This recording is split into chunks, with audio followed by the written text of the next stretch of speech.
Hello, I'm Mountainfire, and welcome to my second review here of Knights of the Frozen Throne for the arena. Of course, we will talk about some of the general cards as well, for like constructed and so on, but I'll focus on arena as usual. So the first card we see here today, this used to be released, it's released like an hour ago or something, so I'm going through the first 11 cards, by the way, in this review here. And this is Vampiric Poison. It looks bad.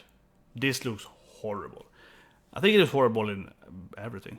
Yeah, this is a bad card.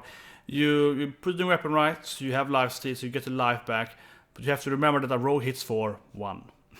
Which means that you will get 2 life back normally. Or maybe more if you put it on like Assassin Dagger or something, so you can hit like, what is it, 3.4, yes, 12 health then. But also you hit someone and you lose life and so on as well. But generally, this is a really bad card. It needs another card to work. It needs to be destroyed. You need, I guess, stacks with the poison, so you actually kill and get life back. But that's whatever. Will you get infinite life back then? Probably not. Probably just get that life you hit for. So you need another weapon. Let's poison something, and then it's still not really that good, right? And for arena, I mentioned I also commented years before I do this stream, and I watched some arena people comment, and they were like, "This is pretty good in arena." I was like, "No, it's not." Life has no value in arena. It almost has no value at all. Yes, you do get a situation in arena where you have very low life with the rogue. That's very true. If you face a good deck and you're hard to use it, that's just because rogue is bad though. Rogue is very strong in arena and currently, right? And this is not good. So no, this is not good. Don't pick this card. It's not gonna be good, and I can't see it happening in Sighted either, for that matter. So yeah, so not a raw card here then. However, this card however is pretty good in arena. This card is pretty good. This is called the Plague Scientist. So this Plague, the guy, he puts a poison to a minion, and we know how good it is from arena already. We have cards like oh my god, it's called the Kodo that gives light Kodo, light fuse Kodo. I can't remember the name, sorry, but the Kodo 3/4/4 that gives your light 700 crews, your dorks, poison. If you're lucky. That's usually what you want to get. Pretty much the best that you get. And Gentle Segadon for Murlocs. Actually pretty good arena as well if you have Murlocs as well. Poison is the best to get. Really, really good. You buff something and it kills your bigger. However though, I don't think this card is that extremely good for Rogue though. I mean, it is a definite card you're gonna pick. It's only uncommon, you can see it a lot in arena, so you should pick it. I don't think it's bad, but it's not that good. Don't overreact in this card, guys. It has only 2 3/3, and this is pretty bad. But furthermore, this card has, how would I say it? It's way harder to get actually think of this. Because usually you compare it to the infused Lightstone. Yeah, and that card is in the Paladin deck. It is way easier for Paladin to buff something. It's way easier. It's way easier. For a rogue, you might have an empty board, right? And then this card is useless. You need to have something you can trade up on it. Also, furthermore, those things that you can buff for the paladin, usually the 1/1s, they are expendable. They are not actual cards. It's a hero power. This card here needs another card to be expended. So you need to first play like a 1/1 guy, get a relevant card, then buff that, coin this, buff that. That is great because then you get a card back and you plus it, blah, blah, blah, blah. But you need to do that. You need to have something beforehand. And again, also, it's a combo card. You need to combo this guy. So I don't think it actually is that enormously good. People are mentioning it. So I read some few comments here. People say, "Oh, it's so great." I don't know. I think it's an okay card. It's some comments. You can see it a lot. It's not bad, but I don't think it's like it's not 10 out of 10. It's more like 7 or so, maybe middle. And then this card, Icebreaker. And this is a very interesting card because it's a shaman card, and you can kill anything. So it's like Shatter, but it's a weapon instead. So you punch them right and they die. It's pretty cool. And interesting with this card is that it probably means that Shaman will get a lot more freezing thing. Shaman likely will get a lot more minions or spells. I can say a spell like Frost Shock, but actually add the whole field, like a Blizzard spell coming. I don't know exactly, but sure, yeah. But I actually do think though, and this is my prediction for the general constructed play, is that Shaman's Deathknight ability is probably something with freeze. That is my expectation of this card. I think I'm pretty sure on that. The next coming Shaman, like the Rexo Season 4, is probably going to be something with freezing opponents. And you can be like, maybe your hit points will be like freeze one opponent per turn or something. Maybe one at random, yeah, for like 2 mana. sounds really bad, but something like that, maybe freeze 2, whatever, something like that, some minions that freeze, or it's gonna be undead minions that have freezing, or ice elementals. It's gonna be something in that area, I believe, when I see this card. And it makes sense, because you're up in the frozen north, you get some frozen northern power, right, when you're dead, you're undead. So that's probably gonna happen, and then this card will be great. If you have that legendary card that makes it work, then it might get some other cards.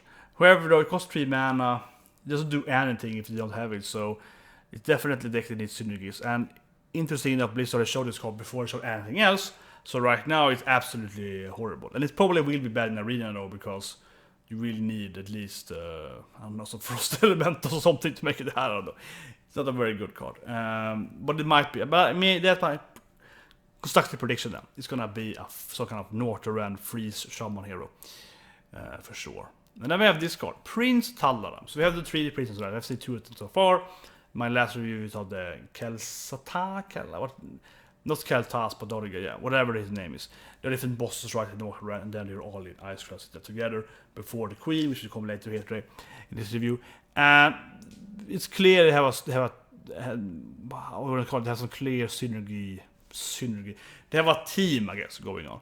They have this. So the next prince will very likely be if you have no 4 cost or 1 cost, 1 or 4, maybe something crazy, but I can't see it being like 7 or something, because it actually can just avoid. So it is to avoid that. So probably 1 or 4, probably 4. My guess. So this guy then, it actually took me time to understand what he did. To be honest, I was like, what 3 clone thing? What he meaning? Basically, this is pretty much exactly like Faceless Manipulator. So you become something, but your stats remains as 3/3. So he's faceless for 2 less mana, not the stats, and you don't have to have any 3 minions. So it's like it feels like a really bad card. It likely has some combinations. You can combo some legendary cards, Archmage, etc. It's absolutely horrible arena, of course. 3 mana drops pretty good in arena, and also yeah, like in arena you rather have the stats than the effect. So because you get 3/3. So in arena, face is better, because then you can copy something like a 7/7 and 8/8 something. Here you have to copy Archmage. You have to copy something that gives you an effect that's continuous. Deathrattle, I guess, is okay, then you might copy something like that. But also, again, that you need a Sylvanas, you need a Karn or better, right, to get the effect. So this card looks horrible in arena. Arena is a horrible 1 out of 10 card, absolutely. But in constructed, I don't know, it might be good. I'm very doubtful, even for constructed. However, though, the 3 drop isn't that. Then I have this card that people are really happy about. I think it's pretty cool. I think it's a really cool card. It gives you a new effect you've never seen before in the game, so I'm happy with that. It's probably the same kind of similar code or as secrets are, but yeah, I like it. So, Mountainfire Armor. It gives you a deathrattle effect. It's very interesting that, because it only happens during your opponent's turn. This is pretty new, and I guess we see more of it. This might be on this card, but probably in the future we have more of it eventually. So, but I could see some cards having it as well in this expansion. It's very interesting. So, deathrattle, that works like a secret. They have to hit you. They have to destroy your minion during their turn. And I think 6 armor is a lot if you compare it to Shield Maiden. She's given 5 armor. That was 5 for sure, though. But still, it costs 5 mana, right? So, this guy, pretty good. Yeah, pretty good. I think it's a good arena card as well. 4/3 for 3. That's good stats. 3/4 is better, but still good stats. Nothing wrong with it. However, though, it's not that good for arena. So also some people saying that, oh, this is so awesome. It has great stats, great ability. Not really. The ability in arena, though, is useless. It really is. How many games do you play in arena where your armor mattered? It's like, I don't know. No one plays warrior, but but still, like, if even you play warrior, let me tell you, I played warrior a lot of times just because I hate myself. But it just doesn't mean anything. You never pick Shield Slap because it's so unreliable and so on. So what do you have is that, or this is like gain 6 life. And gaining life in arena means so little. Usually it's on the board. So basically in arena, this is a 4/3 for 3, which is good stats. It's not a bad minion, but that is what it is. If you get this armor afterward, it doesn't matter. So the effect is really cool in constructed. Constructed is really cool. I like the ability constructed. You might do some interesting plays. Do you want to kill it? Do you want to make it, let it be alive so you can kill them in your face? It gives you a lot of those kind of ideas. So I love that for constructed. But for arenas, it's like, it doesn't matter. It's a 4-3 for 3. Which is good though, it's okay. Then we have this card that everyone is hating on. And Ticking Abomination, this is super hated. I get why, because it defeats the purpose. For arena though, I think it's pretty okay. Yeah. And I stand by that. I mean, monsters by that. No, but for arena, this card is actually not that bad. 5-6 for 4. That's pretty good stats. And then you can kill them. You know, you can probably get like 2 minions, 2 cards from them for this card. And you can't play not card.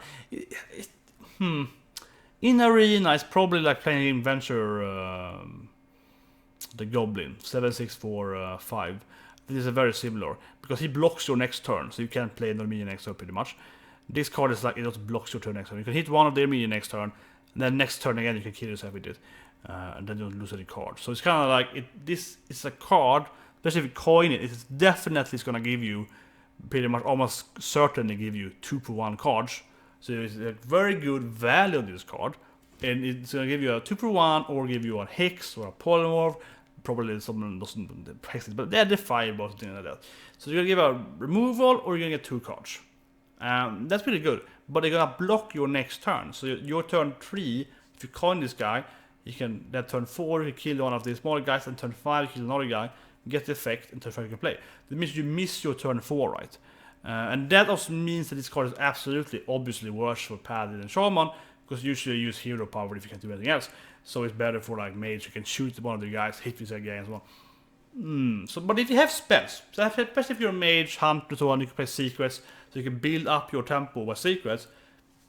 But having this guy out, that's pretty good actually. So he has possibilities in arena. It's not a good card in arena, but it's like it's. I think it actually isn't that bad in arena that you want to say it, and also if you can pick it up again and so on, yeah, it's pretty good. However, though, in constructed, it seems insanely bad. Like, insanely bad. Because it's not... You have to play something really crazy. Something like Super Handlock or something. You don't do anything. And then it has to be like a first card. Lose your own tempo. One problem this card has to is that its stats aren't that good either for the effect. It feels like it should be like a 6-7 maybe or something. Something like that. But yeah, it will probably never see any play constructed ever. An arena, but in arena I think it actually isn't that horrible. You have to remember that the 5-5 Nerubian something actually was played a lot in arena. And there's a 5-5 for 4. That's a good card in arena. It didn't kill your minion though, it put it up in your hand instead. So you lost a minion on it, but you had to replay it. So this costs you more cards. This is worse effect, but it's a little better stats. And in the worst case, it probably costs you 1 minion at best, I think, usually. So, well, it's dead though if you get it late, I guess, because you can't play it out. That's probably this card, I guess, I think about it. It's really dead if you get it like turn 10 and you have a good board, you can't play it. However, though, if you top deck it turn 10, it's okay. So, I think it's a card you can pick. It's not the worst card as for arena. Anyway, there's another warrior card which is really cool. It's called Blood Race. The warrior is a cool card so far. With like Shaman, it's weaker. So Blood Racer is basically a whirlwind and then you whirlwind again.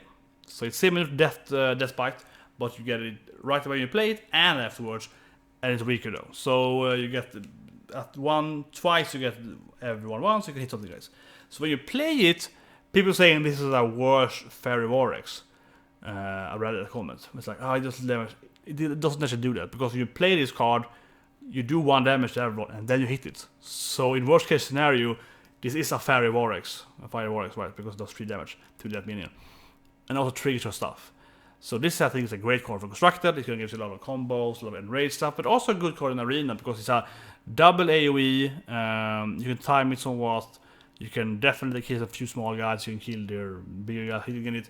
So yeah, it's a good card. I mean, if you hit something twice, the same thing, that's 4 damage to that minion too. Plus 6 damage to that. That was bad. How do you get that? Don't do math on stream. No, obviously you hit something twice. That's 4 damage plus the 2 weird with, so you can do 6 damage to any minion, and 2 to everyone else. It seems really good. You can probably remove 2 medium minions, and it costs 4 mana. So you can coin it. You can kill like their 2 and a 3 drop. This should kill pretty much the 2 and 3 drop very easily. So yeah, but it does cost more than 5 or so, 2 more mana. So it's definitely, but still. It has some great potential. Good card for arena. Definitely good card for arena. And also for Then we have this card, and the image looks really... You always wonder if it's fake or not, because the image here on my screen at least looks very, very... how would you say it? Like, it's very weird, faded. I hurt my eyes almost when I on screen. But that being said, this is an interesting card. So it's like mage card. It gives you Ghastly Conjurer. It gives you a mirror image, which of course is the typical 2/0/2s for 1 mana. So you play 35, you can play it right away and so on. It's very defensive stats. People are loving it. I don't know, no. But I think it's a good card for the quest deck and so on. Sure, people mentioned that. Gives a card, high durability, high health on it, gives you more life. Is it good for arena? Cards that gives you more cards in arena in general are good. But mirror image is really crap in arena, like a horrible card, it dies. So it doesn't give you anything that really bigs you.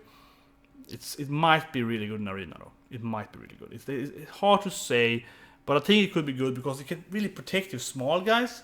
So I think it's a lot about what you're facing. If you're facing like a mage, so it's a mage versus mage, then it's probably horrible because you usually can ping off your stuff and you usually have more like Flame Gazer, Frost Bolts, whatever, and of course Blizzard, Meteor and so on. Then it probably is really bad. So it depends on if your opponent has no removal, and if it's playing like a Shaman or something and they can't remove your images, then it can be really good. So I think it's a pretty good card. You have to remember too that 2/6, so you have 2/7 turtle. It's not very good in arena, but it's playable. 2/6 deathrattle is best playable. So the stats aren't that, but if you coin it, that's definitely annoying, and then later you can play to guys. So I think it has some high potential for arena, but I think it depends a lot on your opponent decks. If your opponent has a bad deck, then this card is good. If your opponent has a good deck, so this card is bad. So and that might sound very obvious, but I mean that they have some cards that are usually always good. They have some cards like Wretched Fledgling, which is insanely good if you have luck and they have bad luck right in the beginning. This card feels like if you're playing someone with a bad deck generally, like in the first games, then it's probably a good card. But when you get to like 7+ something, 8, 10, 9 something, then this card probably won't be good because you have to expect it to have like Volcano and Thunder, blah, blah, blah, and so on. And it probably is going to crush you when you play this card. It's probably going to eat up that card so easily, the mirror images. So it's a card that has like a higher value the lower you are on your winning, I would say. And that's something interesting. That means that it's a good card, or means, but it means that it's easy to get like 7 with it, not for a 12. So because sometimes when you craft a deck, you're thinking, do you want to go for? You see the deck is pretty bad, so you're like, okay, I'm just going for 7. I'm just gonna redraft like this draft's gonna be like this stat, and you just go for a quick 7. Or you say that okay, I can't win, or this deck has high potential, I'm gonna go for 12. So if I have a high, to have 20 cards, I feel is this could be a 12 deck, then I probably won't pick this card because I feel it's really bad late game, like a late rank match. But if I have a deck that I feel it's an aggro deck, it's gonna play it out, drop some mirror in the way, it's gonna hit it in the face, hope for a 7 or 8 or something like that, then it's a good card. So I think that's an interesting point to make here. That also probably means you won't pick it at the beginning of drafts, probably not, when you play it a lot. Anyway, here we have the second Hunter legendaries. Hunters have, I think they only have 2 legendaries coming per class. This is both their legendaries. This is Professor and I'm blanking here. Putrid? I can't say it. I'm a noob. Doesn't matter. Damn stream. This card is pretty good. It's not very good for arena, but it's okay. 5/4 for 4. Okay stats. Hunter do have good legendaries. Like they have the latest new one. Oh my god, it's called King the Dread, whatever. The 9/9 for 7. The kids is really good. The new Hunter card, the Beast Credit card, is really good in arena. You get more card, it's super strong. King Crush is okay.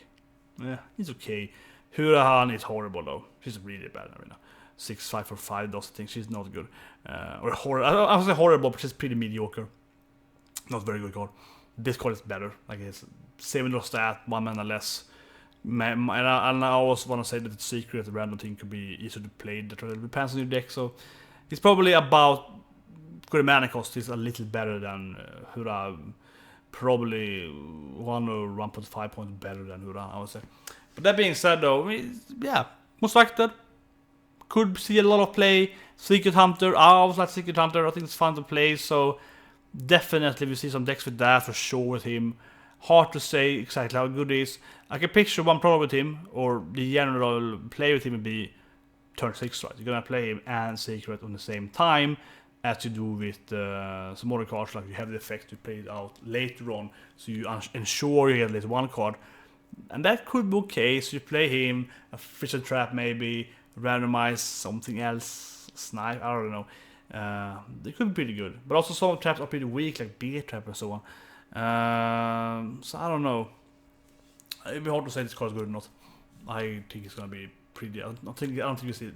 It might be a Hunter deck. It's really awesome, but it's random too. So I don't think it'll be a Hunter Seeker deck. It might be. No, it's pretty okay. Then we have this card though, which is even weird, harder to explain. Blood Queen Nanatel. She's the leader of the, what do you call it, Sanaleyen or something like that. The blood elf undead people. I think it's called Sanaleyen. I might be wrong, something like that. And she has a really, she's kind of like a better version of than the Food Ring. I said Food Ring.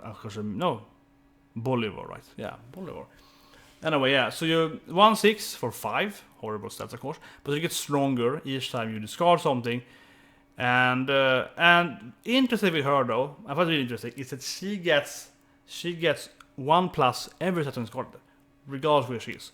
All other cards are like in your hand, so if you look at the Paladin card, right, it's like if you play this card into your hand, die, you get this effect.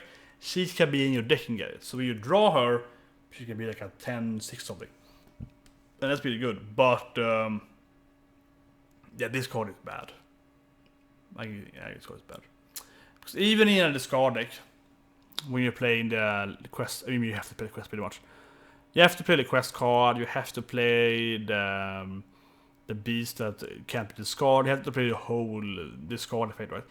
I say a big problem with her is that when you play her out, you can't play her at turn 5. Even if you play a lot of discard cards, at turn 5, you probably will best discard 3 cards, or probably 2 or so, even if you play a discard deck. Maybe more, but probably not. So let's say 3, I think that's fair to say, at turn 5. I mean, before turn 5, right? So you play 3 cards. Then she's a 4/6 for 5. So it's fantastic. With lifesteal, but it's fantastic. So you probably have to wait to play her until like turn 8 or 7 or so, or more. And then she can be like a 10/6 something. But yeah, but you want her to be like pretty strong, right? And the only thing she does is lifesteal. She doesn't really do an impact. She just saves you afterward. It's probably good though if you're in a really long control game and you can play so on. One comment I read though is that people are saying that, people about this comment and agree with it, is that, man, she should also be immune to discard, like the beast is. And I absolutely agree with that. She should also be immune to discard.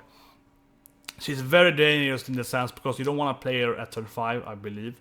Maybe, but likely not. Well, okay, I guess aggro, I guess you want, because Lats is good. I guess aggro, she's good at turn 5, but otherwise, probably not. So you want to play her later on, and then you have the situation where if she's in your hand, and she's like 5/6, you're like, that's pretty good, maybe I should play her now. I should probably wait. But then every time you play a card card, she could be discarded in your hand, and then you lose the effect. So it forces you to play her early when she has worse stats, and I really don't like this. So she's a pretty bad card. In Arena, of course, it's horrible, but I mean, yeah, most legendaries are horrible in Arena. She's definitely one of them. But even in Constructed. Then we have this card out, Unraveler, and it's just I think it's a really good card. This is a deficit of play. It's really good in Arena, by the way. I think it's really good. Might be one of the best epics ever. So it's definitely the low tab. Low tab, you play low tab, meaning next turn you probably couldn't play cards, a spell card because it costs 5 more mana. This instead makes all the card cost 2 more mana. Spells, I say spells. But it's continuously, also the next turn. That is so good in Arena. So if you face a mage, which is the most common thing to face, right? You play this card at like coin turn 5, and you're in the lead in the board. The mage can't play Blizzard turn 6. This board will be blocked that turn. And that's fine, okay. But it also can play Flamesight turn 7, right? Turn 5. If you play turn 5. So you're blocking 2 turns. And that is really strong. You're also blocking all the cards, of course, that are really bad. Like the toolbox card, the glyph card is blocked by this, for example. So you're blocking a lot of cards. But generally, you're blocking all the elites attempt to have until this guy died, right? You yourself can't play cards either, those spells.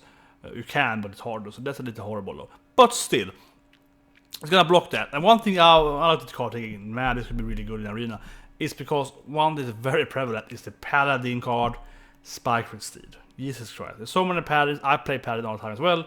Like I only play pretty much Mage, Shaman, Hunter, and Paladin. And yeah, you get the damn steed card so often, and you get like 2-3 of them per deck, and it's so strong. So I even pick the Defiance Cleaner when I see him usually, if it's the other cards are bad epics, because he can remove deathrattle effects on. You can remove that card completely. So it's really good actually on him. Have him in your deck. This card then, if you play it turn 5 or 6, then that's around the time when you want to play the steed card. You can block it right until turn 8, and that is huge. That is huge. And that it keeps doing it is so big, because Lotheb, you would play it turn 5 and you would block it turn 6. You couldn't play it at curve, which would be really strong. That hasn't happened, but that would be the situation. But then turn 7 you would likely see it, but this time you won't. It also blocks Dino Size for 2 more turns, which is a good card and so on. So all the kind of swing back cards block on it, and it keeps blocking it until it dies right. Compared to what's called the Trog guy that gives you 1 coin, I can't remember the name. This card is like 10 times better than that guy, and that card is pretty good. The only thing I can say is like, yeah, it's a 5 for 6. Physically it should be a 6 for 6. 5 for 5 effect would be insanely good. You could have that. That would be just too good. But 6 for 6 maybe, because it's more about the effect for sure than its stats, right? And obviously, I would rather have like a 3-7 maybe or so than a 5-5 with more health. So it's hard to remove him. That would be better. But generally, it's like a really good card. And so what the card does is it completely blocks like mind control. That is not a big concern in Arena, but it is a concern. When you play a priest, it's always like, oh shit, for turn 9 and turn 10, now turn plus 10. I can't play my big guys because he has probably has mind control. Especially if you're like 7-8 or something like that, 7-0 or whatever. You face someone pretty like he has mind control. Mind control is a good card in Arena if you can survive. And you play this guy and like he has really good defensive cards.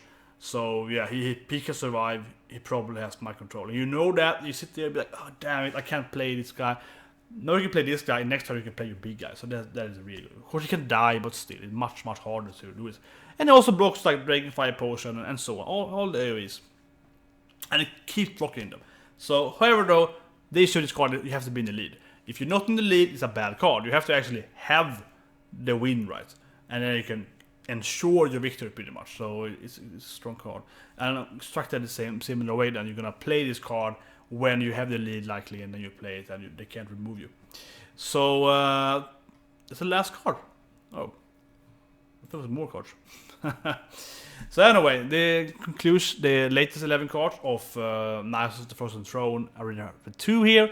Hope you enjoyed this. If you have any comments and any questions about what you think of the card or not, of course I will keep doing these things, and then eventually I will evaluate to say, okay, what class do I think is the best cards.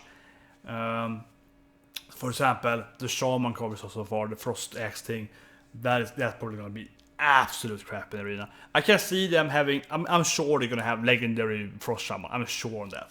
Just seeing that thing. So it might be good, it might be really good structured, but you have to have the legendary then plus that thing right in Arena to make it work, and that's never gonna happen. So for example, so for example, Shaman is the winner, Hunter, one legendary is really strong, the other legendary is like, I don't know. It's too few cards to say here so far. I would say that Rogos losing and Lifesteal things is horrible, and the other card. The positive thing, I think it's strong actually. I think it's too cost efficiency, because you have to pay on the card. It's like executed in a way. So anyway, see you guys next time in a few days. I hope we have a lot more cards, and I'm looking forward to reviewing them and analyzing the cards. So have a great day.